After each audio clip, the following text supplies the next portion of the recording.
Otu European Union EU ekwugo na nkwado ya nyegara mmụta n'ala Naijiria bụ nke gbasoro ebumnobi na ịgbado anya n'ikesa mmụta nhatanha bụ ọkpọkọpị nakwa ịkwalite ọzụzụ ndị nkụzi nke ebumnobi ya bụ ịkwalite ngalaba mmụta, kwalitekwa ị na-eji nkànaụzụ dijitalụ wee na-enye nkụzi na ọmụmụ akwụkwọ nakwa usoro nhazi site na ịtụnye ego dị nde euro 45 na ngalaba mmụta kwalite n'afọ 2021 ganye n'afọ 2027. Onye isi EU delegation n'ala Naijiria nakwa ECOWAS Nwada Samuela Isope mere ka amata nke a n'oge ọ na-ekwupụta ya bụ onyinye nke inye agụmakwụkwọ n'efu nyegara ụmụafọ Naijiria na mahadum Europe dịgasị iche iche n'okpuru amụma ịkwalite mmụta akpọrọ Erasmus Plus program. Adaeze bụ Ekwi Ajide ji akụkọ a wee bịa n'uju.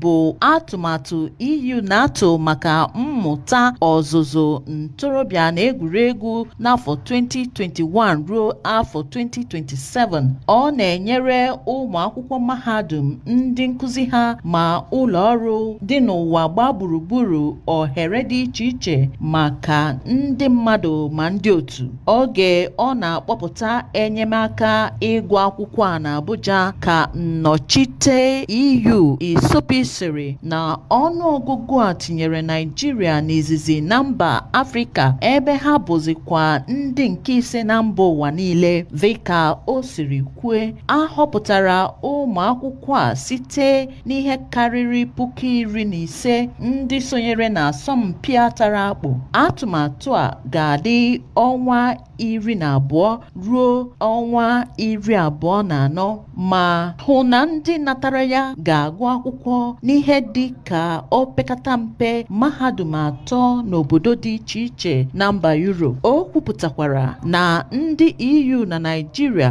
ga-ekpokọba ihe ọ kpọrọ Study in Europe Fair na Lagos na Kano n'ọnwa Ọktoba ka e wee nyere ndị Naijiria chọrọ ịgụ akwụkwọ na Europe aka ịchọpụta ohere dị n'ịgụ akwụkwọ na Europe ma bụrụkwa ohere nye ndị Europe ịtụkọta mahadum Naijiria na ndị Europe nwere ike ịkwado ha. Site na nkwado ndị EU nọ na Naijiria, onye nnọchi EU a kwuru na mmadụ 109 ndị a bụgodi mbido ndị ga-elite elele site n'aka ndị nhazi ya bụ atụmatụ na Brussels, nke mere na ọnụọgụgụ ha ka ga-abawanye. Site na Abuja, Princess Ekwi Ajide, akụkọ ụwa ABS.